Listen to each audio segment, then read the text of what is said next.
VPN, proxy, টোর শব্দগুলো খুব পরিচিত তাই না? আমরা প্রায় এগুলোকে এক করে ফেলি। কিন্তু সত্যি বলতে কি, অনলাইন প্রাইভেসি আর সিকিউরিটির দুনিয়ায় এই তিনটে জিনিস কিন্তু একদমই আলাদা। তো চলুন আজ এই ব্যাপারটা একটু ভেঙে দেখা যাক, এদের মধ্যে আসল পার্থক্যটা কি আর কোনটা কার জন্য বেস্ট অপশন। কখনো কি অনলাইনে ব্রাউজ করতে করতে মনে হয়েছে কেউ যেন আপনার উপর নজর রাখছে? মানে বড় বড় কোম্পানি থেকে শুরু করে সরকার পর্যন্ত আমাদের প্রত্যেকটা ডিজিটাল মুভমেন্ট কিন্তু ট্র্যাক করা হচ্ছে। আর এই যে একটা অস্বস্তি, এই উদ্বেগ থেকেই তো অনলাইন প্রাইভেসি বাঁচানোর চিন্তাটা আসে। আর ঠিক এখানেই কাজে লাগে আমাদের আজকের আলোচনার এই টুলগুলো। আচ্ছা, তাহলে একদম বেসিক জিনিসটা দিয়ে শুরু করা যাক, কেমন? ডিজিটাল দুনিয়ায় নিজের পরিচয়টা একটু আড়াল করার সবচেয়ে প্রথম আর সহজ স্টেপটাই হলো একটা প্রক্সি সার্ভার ইউজ করা। একদম সহজ করে বললে প্রক্সি সার্ভার হলো আপনার আর ইন্টারনেটের মধ্যে একটা মিডলম্যান বা মধ্যস্থতাকারী। ধরুন আপনি কোনো ওয়েবসাইটে গেলেন, সেই ওয়েবসাইট কিন্তু আপনার আসল আইপি অ্যাড্রেসটা দেখতে পাবে না, সে দেখবে ওই প্রক্সি সার্ভারের আইপি অ্যাড্রেসটা। এই ছবিটা দেখলেই ব্যাপারটা পুরো পরিষ্কার হয়ে যাবে। দেখুন, আপনার রিকোয়েস্টটা প্রথমে যাচ্ছে প্রক্সিতে, আর তারপর প্রক্সি সেটাকে পাঠিয়ে দিচ্ছে ফাইনাল ডেস্টিনেশনে, মানে সার্ভারে। ফলে কি হচ্ছে, ওই ফাইনাল সার্ভারটা শুধু প্রক্সির পরিচয়টাই জানতে পারছে, আপনার আসল পরিচয়টা কিন্তু একদম আড়ালে। তো প্রক্সি ব্যবহারের মূল সুবিধা অসুবিধাটা কি? দেখুন, প্রক্সি কিন্তু বেশ ফাস্ট হতে পারে, কারণ এটা প্রায় ব্যবহার করা ওয়েব পেজগুলো নিজের কাছে সেভ করে রাখে, যেটাকে বলে ক্যাশিং। কিন্তু এর সবচেয়ে বড় দুর্বলতাটা হলো এখানে কোনো এনক্রিপশন নেই, মানে আপনার ডেটা কিন্তু পুরোপুরি খোলা। আপনার ইন্টারনেট প্রোভাইডার বা অফিসের নেটওয়ার্ক অ্যাডমিন চাইলেই দেখতে পারবে আপনি কি করছেন। প্রক্সির এই যে সবচেয়ে বড় সমস্যাটা, মানে এনক্রিপশনের অভাব, সেটারই সমাধান নিয়ে আসে ভার্চুয়াল প্রাইভেট নেটওয়ার্ক বা সংক্ষেপে ভিপিএন। চলুন এবার দেখি এই ভিপিএন জিনিসটা আসলে কিভাবে কাজ করে। দেখুন, ভিপিএন কিন্তু শুধু আইপি অ্যাড্রেস লুকানোর মধ্যে সীমাবদ্ধ না, এটা তার চেয়ে অনেক বেশি কিছু করে। ভিপিএন আপনার পুরো ইন্টারনেট কানেকশনটাকে একটা এনক্রিপশনের চাদরে মুড়ে ফেলে, যাকে টেকনিক্যালি বলা হয় একটা সিকিউর টানেল। ব্যাপারটা কিভাবে হয় দেখুন, আপনার ডিভাইস থেকে ডেটা বের হওয়ার ঠিক আগে সেটা এনক্রিপ্টেড হয়ে যায়, মানে একটা কোডেড ভাষায় বদলে যায়। ফলে আপনার ইন্টারনেট সার্ভিস প্রোভাইডার, মানে আইএসপি, সে শুধু এটুকুই দেখতে পায় যে আপনি একটা ভিপিএন সার্ভারের সাথে কানেক্টেড, কিন্তু আপনি অনলাইনে ঠিক কী করছেন সেটা দেখার তার কোনো উপায়ই থাকে না। শুধু একটা তথ্য দিই, 2020 সালে, মানে মাত্র 1 বছরেই ভিপিএন ব্যবহার বেড়েছিল 27.1%। ভাবা যায়, এই একটা সংখ্যাই কিন্তু বলে দেয় যে ডিজিটাল প্রাইভেসি নিয়ে মানুষ এখন কতটা সিরিয়াস। সবাই এখন নিজের অনলাইন অ্যাক্টিভিটি সুরক্ষিত রাখতে চায়। কিন্তু এখানে একটা বড় কিন্তু আছে। ভিপিএন ব্যবহার করার মানে হলো আপনি আপনার সব অনলাইন ডেটার দায়িত্ব একটা মাত্র কোম্পানির হাতে তুলে দিচ্ছেন, তাকে বিশ্বাস করছেন। কিন্তু প্রশ্ন হলো, সেই কোম্পানিকে কি চোখ বন্ধ করে বিশ্বাস করা যায়? এই বিশ্বাসের সংকটটা বোঝার জন্য একটা সত্যিকারের উদাহরণ দিই। হাইড মাই অ্যাস নামে একটা খুব জনপ্রিয় ভিপিএন সার্ভিস ছিল।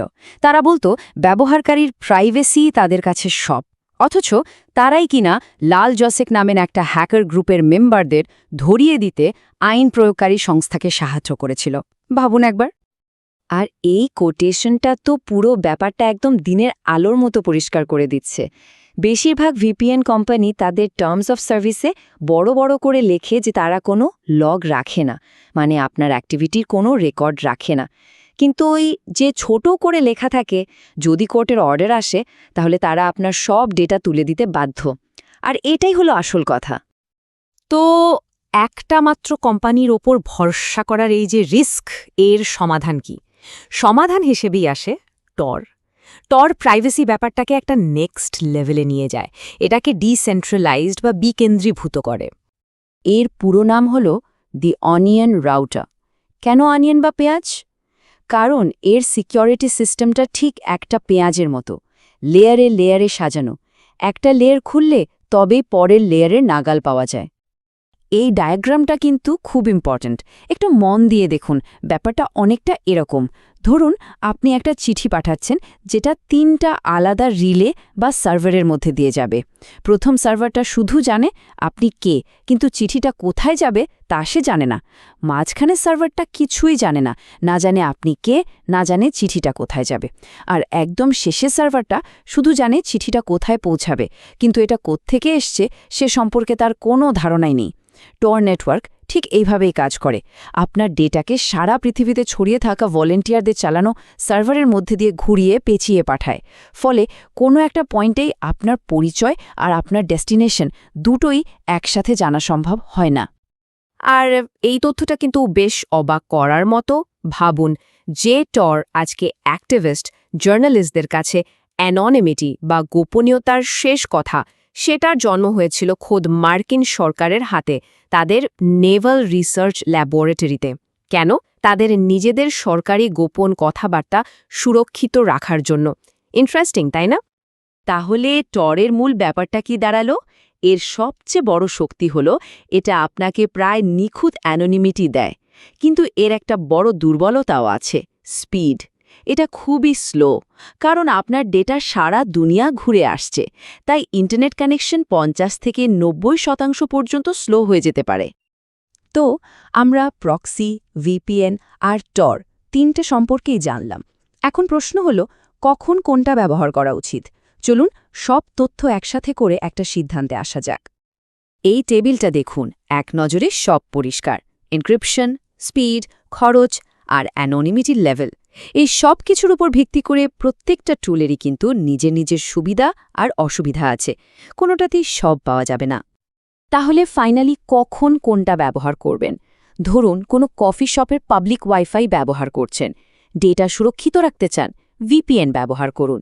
জিও রেস্ট্রিক্টেড কোনো কন্টেন্ট দেখতে চান, মানে যেটা আপনার দেশে অ্যাভেলেবল না, সেটার জন্যও ভিপিএন বেস্ট। খুব তাড়াতাড়ি অল্প সময়ের জন্য লোকেশন বদলাতে হবে, একটা প্রক্সি কাজ চালিয়ে দিতে পারে। আর যদি পরিচয় গোপন রাখাটাই আপনার কাছে সবচেয়ে বড় কথা হয়, বিশেষ করে যদি সেন্সরশিপ এড়ানোর প্রশ্ন আসে, তাহলে টরের কোনো বিকল্প নেই। শেষ করার আগে একটা প্রশ্ন রেখে যাই। এই যে একটা সার্বক্ষণিক নজরদারি দুনিয়ায় আমরা বাস করছি, এখানে প্রাইভেসি বা গোপনীয়তা শব্দটার আসল মানেটা কি? প্রযুক্তি আমাদের হাতে অনেক অপশন দিয়েছে, অনেক টুল দিয়েছে, কিন্তু দিন শেষে সিদ্ধান্তটা আমাদেরকেই নিতে হবে। আমরা আমাদের ডিজিটাল প্রাইভেসিকে ঠিক কতটা দাম দিই।